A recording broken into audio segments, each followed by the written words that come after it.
The wedding was supposed to happen at dawn, but Boone Carter stood at the altar at midnight, still wearing yesterday's work clothes. The woman beside him wasn't crying like brides usually do. She was counting. Her lips moved silently as her weathered fingers tapped against her black dress, and every few seconds she'd glance toward the church doors, as if expecting someone who would never come. What made no sense was that she had insisted on this exact time, this exact moment, when the rest of the town lay sleeping, and even the preacher had to be roused from his bed with promises of double payment. Boone's hands shook as he tried to understand how 24 hours could destroy a man's entire future. Yesterday morning, he had been a free rancher with debts but hope. Yesterday afternoon, his father, Sterling Maddox, had signed papers that Boone wasn't allowed to read. Yesterday evening, a stranger named Clyde Hargrove had explained the terms that would save their land. But the cost was standing right beside him now, 65 years old with eyes that seemed to know secrets that could bury a man. The preacher's voice echoed strangely in the empty church as he spoke words that felt like a death sentence. "Do you, Boone Carter, take this woman to be your lawfully wedded wife?" The question hung in the air like smoke from a dying fire. Boone opened his mouth to speak, but Willa Blaine's hand suddenly gripped his wrist with surprising strength. Her touch was ice cold, and when he looked down, he noticed something that made his blood freeze.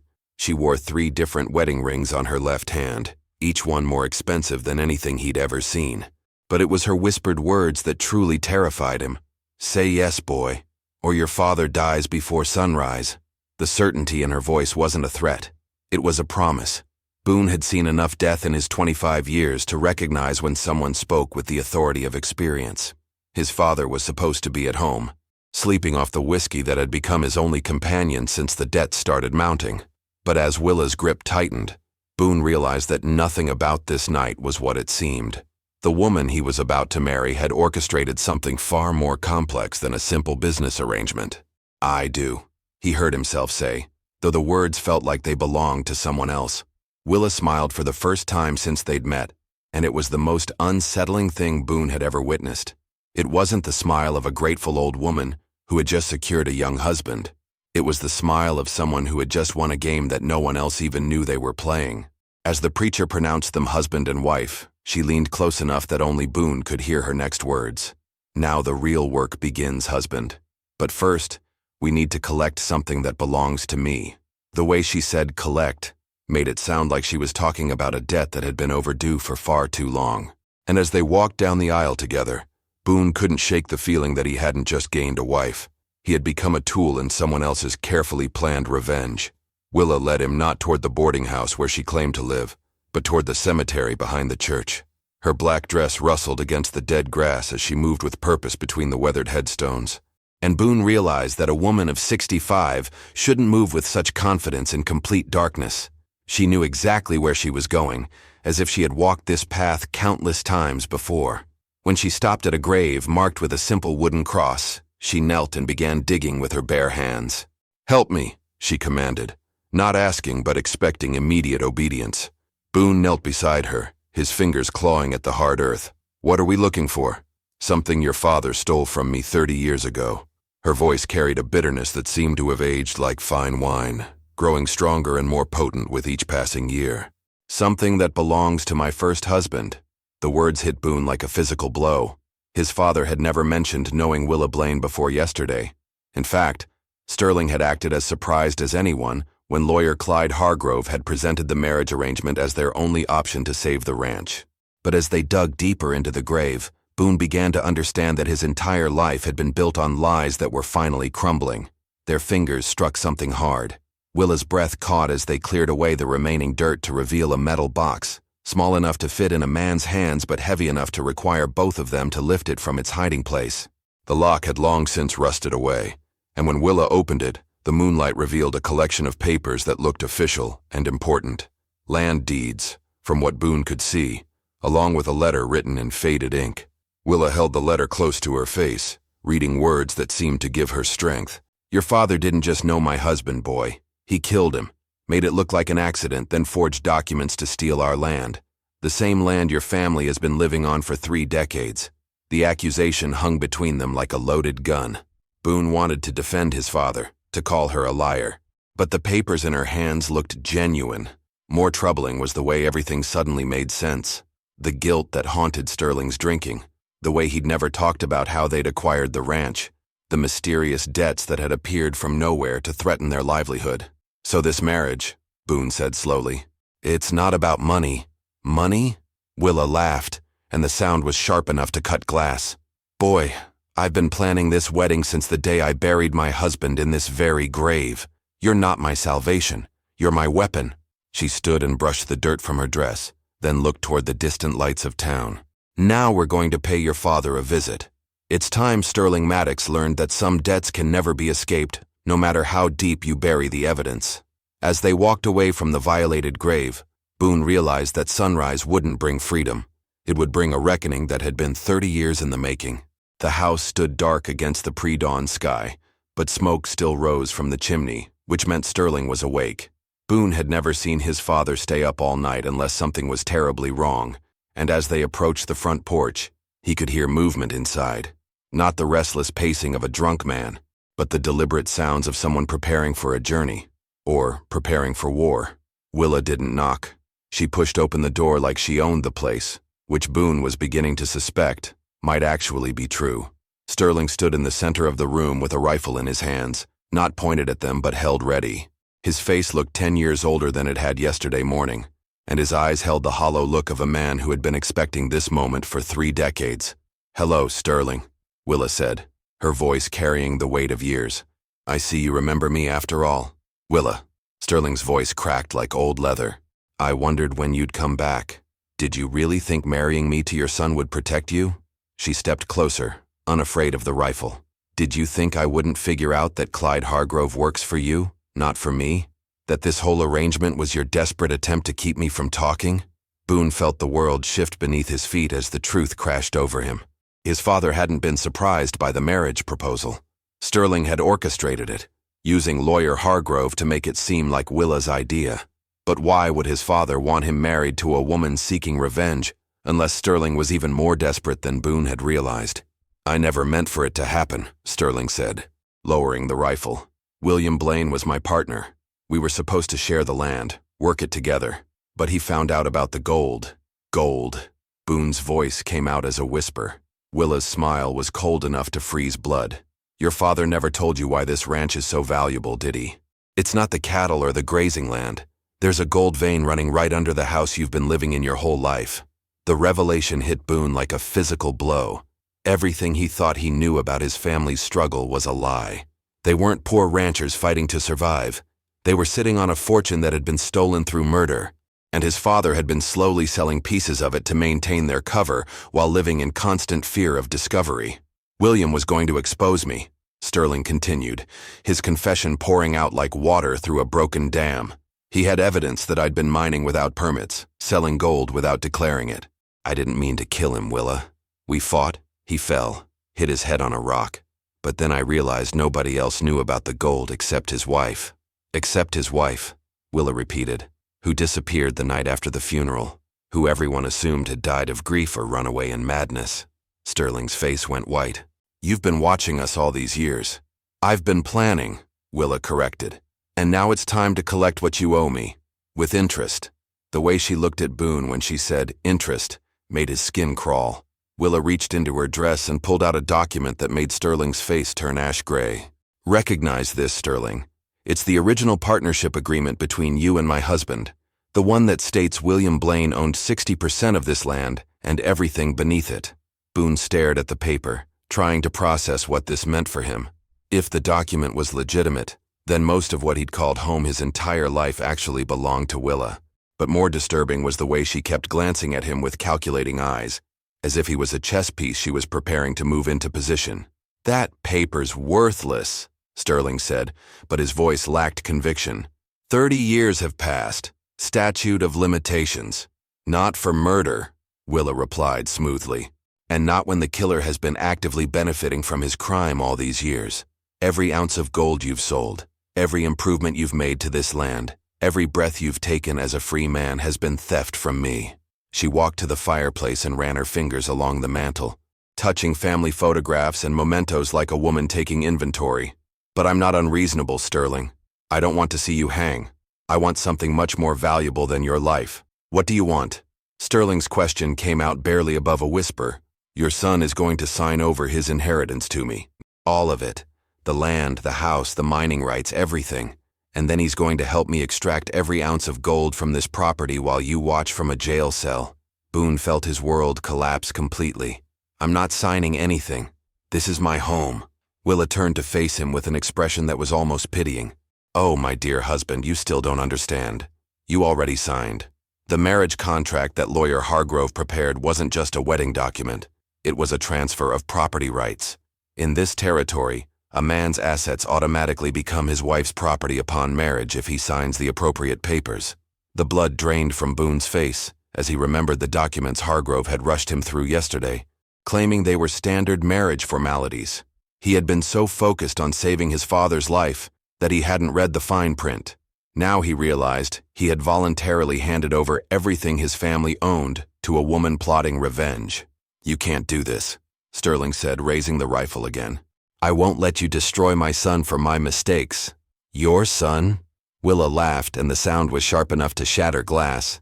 Sterling, you poor fool. You still haven't figured out the most beautiful part of my plan. She reached into her bag and pulled out another document, this one yellowed with age. As she unfolded it, Boone saw it was a birth certificate, but the words made no sense until she began to read aloud. Boone Carter Blaine, born October 15th, son of William Blaine and Willa Blaine. The silence that followed was deafening. Boone stared at the certificate, his mind refusing to process what he was seeing. The name was right, the date was right, but everything else was impossible. That's not possible, he whispered. I was pregnant when you killed my husband, Willa said to Sterling. I gave birth in hiding, then left the baby with a couple who couldn't have children. I've been watching my son grow up on stolen land for 25 years, waiting for the perfect moment to reclaim what belongs to us both. Sterling's rifle clattered to the floor as the final truth hit him. He hadn't just stolen from Willa Blaine. He had raised her son as his own. Boone's legs gave out, and he collapsed into the nearest chair as 25 years of lies crumbled around him. Every memory he had of Sterling teaching him to ride, to shoot, to work the land was now tainted with the knowledge that the man had killed his real father. But worse than that was the realization that Willa had manipulated him into marrying his own mother, even if neither of them had acknowledged the blood relationship during the ceremony. You're lying, he whispered, though the birth certificate in his hands felt real enough. This is some kind of trick. Willa knelt beside his chair, and for the first time her expression showed something that might have been genuine emotion. Look at your hands, Boone. Really look at them. He did, and his stomach lurched. His fingers were long and elegant, nothing like Sterling's thick, calloused worker's hands. But they were exactly like the hands he now saw reaching toward him, exactly like the hands that had dug through grave dirt with such determination. Your eyes, she continued, green like your father's. Green like mine. Sterling's are brown, have been since the day I met him 30 years ago. The evidence was undeniable once he started looking for it. The way his hair curled differently than Sterling's. The way he'd always been taller and leaner than anyone else in Sterling's family. Small things he'd never questioned because children rarely doubt the stories their parents tell them about who they are. Sterling stood frozen by the fireplace, his face a mask of shock and something that looked like grief. I love that boy like my own son, he said quietly. Sarah and I, we couldn't have children. When you brought him to us, Willa, you said his parents had died of fever. You said you were just a midwife who needed to find him a home. I needed him safe while I planned your destruction, Willa replied, standing and smoothing her dress. And I needed him to grow up strong enough to help me take back what you stole. What better way than to have you raise my son to be everything his real father was? Honest, hard-working, loyal to family. The cruel irony wasn't lost on Boone. Sterling had unknowingly shaped him into the exact opposite of everything Sterling himself had become. While Sterling lived with guilt and secrets, drinking himself into oblivion, Boone had grown up believing in justice and truth. Now those same values were being turned against the only father he'd ever known. So what happens now? Boone asked, his voice hollow. Now you choose, Willa said. You can help me extract every ounce of gold from this land and use the money to build something honest and good, the way your real father would have wanted. Or you can stand by the man who murdered him and stole his legacy. She walked to the window and looked out at the first hints of dawn creeping across the horizon. But understand this, my son. Sterling Maddox is going to pay for what he did one way or another. The only question is whether you'll be standing beside him when justice comes, or beside me where you belong." The weight of the choice pressed down on Boone's shoulders like a mountain. Everything he thought he knew about right and wrong, family and loyalty, had been turned upside down in a single night. And somewhere in the distance he could hear the sound of horses approaching the house. The sound of hooves grew louder until 3 riders appeared in the yard, their faces grim in the early morning light. Boone recognized them immediately: Sheriff Tom Wade and 2 of his deputies, all armed and looking like men who had come to arrest someone. But what chilled his blood was the 4th rider who emerged from behind them. Clyde Hargrove, the lawyer who had arranged the marriage, now looked nothing like the nervous legal clerk from yesterday.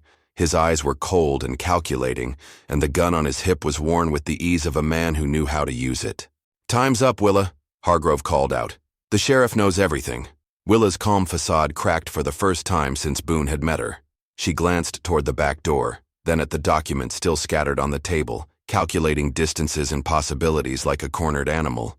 "You told them?" "I told them the truth," Sterling said, his voice stronger than it had been all night. "About William's death, about the gold, about everything. I couldn't let you destroy my son with your revenge, even if he's not really mine." Sheriff Wade dismounted and approached the house with his hand resting on his gun. "Mrs. Blaine, you're under arrest for fraud, forgery, and conspiracy. The marriage documents you had Hargrove prepare are fake. Marriage between mother and son ain't legal even when they don't know they're related." The revelation hit Boone like a physical blow. The marriage that had trapped him was invalid, which meant he hadn't actually signed away his inheritance. But it also meant that Willa's entire plan had been built on a legal foundation that was crumbling beneath her feet. "You think I didn't plan for this?" Willa laughed, but there was desperation in it now. "Sheriff, did Sterling tell you about the gold mine he's been operating illegally for 30 years? Did he mention the federal mining inspectors who'll be very interested to know about his unlicensed operation?" Wade's expression shifted slightly. "Sterling, is that true?" "Every word," Sterling said, stepping forward with his hands raised. "I've been mining without permits, avoiding taxes, living off stolen land. I'm ready to face the consequences." The sheriff looked torn between arresting a murderer and a fraud artist, both of whom seemed eager to confess their crimes. But Boone saw something else in Wade's eyes, the look of a man who was being offered a choice between a complex legal mess and a simple solution that would make everyone's problems disappear. "There's another option," Hargrove said quietly, "one that serves justice without destroying innocent people." He pulled out yet another set of documents, these bearing official seals that looked legitimate. "These are authentic mining permits, backdated 30 years and properly filed with the territorial government. They show William Blaine and Sterling Maddox as equal partners in a legal mining operation." Willa's eyes narrowed. "What are you saying?"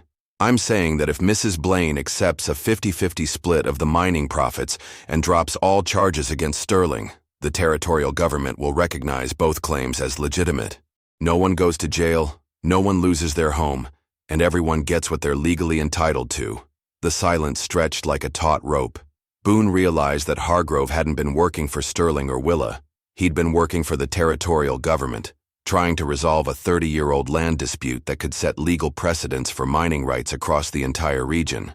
"And if I refuse?" Willa asked. Sheriff Wade's hand moved closer to his gun. "Then you face charges for fraudulent marriage, conspiracy, and disturbing a grave. Sterling faces charges for illegal mining and manslaughter. And Boone loses everything anyway when the government seizes the land as evidence." Boone felt the weight of 3 decades of secrets and lies pressing down on him. But for the first time since midnight, he saw a path forward that didn't require him to choose between the only father he'd ever known and the mother who had abandoned him. "What if there's a 4th option?" he said quietly. "What if we all face the truth together?" Boone stood up slowly, feeling the weight of every pair of eyes in the room focusing on him. "The 4th option is that we stop running from the truth and start building something better with it." He walked to the table and picked up the original partnership agreement between William Blaine and Sterling Maddox. "This document shows my real father wanted to work the land legally, with proper permits and fair partnerships. Sterling killed him, but that doesn't mean William's vision has to die too." Sheriff Wade shifted uncomfortably. "Son, what exactly are you proposing?" "I'm proposing that we honor the original partnership," Boone said, looking directly at Willa. 50-50, just like my father wanted. But instead of Sterling as the partner, it's you. You get half of everything, the land, the house, the mining rights, all of it. Legal and legitimate. Willa's expression was unreadable. And Sterling? Sterling faces trial for William's death, Boone continued, his voice steady despite the pain of what he was saying. Manslaughter, not murder.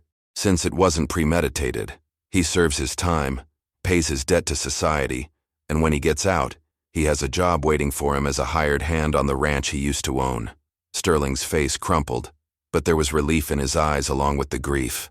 You'd do that for me, after everything I've done? You raised me, Boone said simply. You taught me right from wrong. Even if you couldn't follow those lessons yourself, that has to count for something. Hargrove was frantically scribbling notes, trying to work out the legal implications. It could work, he said slowly. The territorial government would accept it as a resolution to the land dispute. Mrs. Blaine gets justice and compensation, Sterling faces appropriate consequences, and Boone keeps his home.